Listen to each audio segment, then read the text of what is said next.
ولكل مجتهد نصيب، ولكل شخص تقدير وتكريم.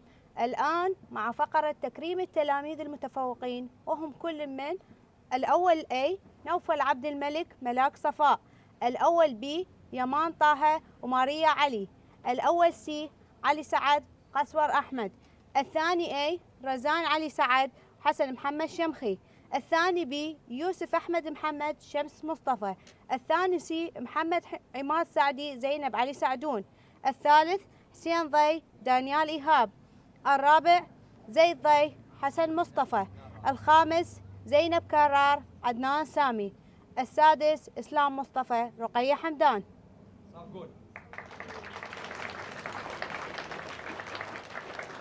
بدرس وذاكر واجتهد واصير شطورة، عندي طموحي إذا كبرت أصير دكتورة.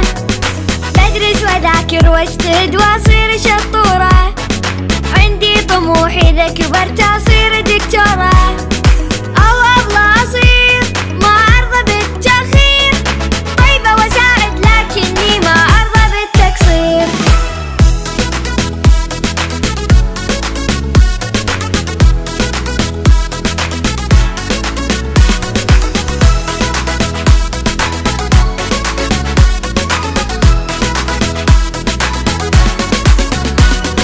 لازم أحل الواجبات ودايم أروح المدرسة، لأن حلمي إذا كبرت إني أصير مهندسة.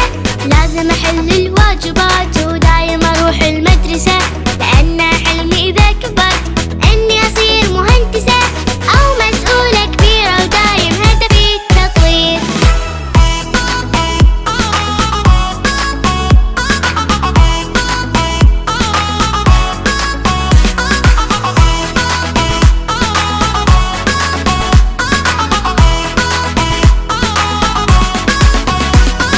شرطية ودي أصير وأحمي أنا هالوطن، موجودة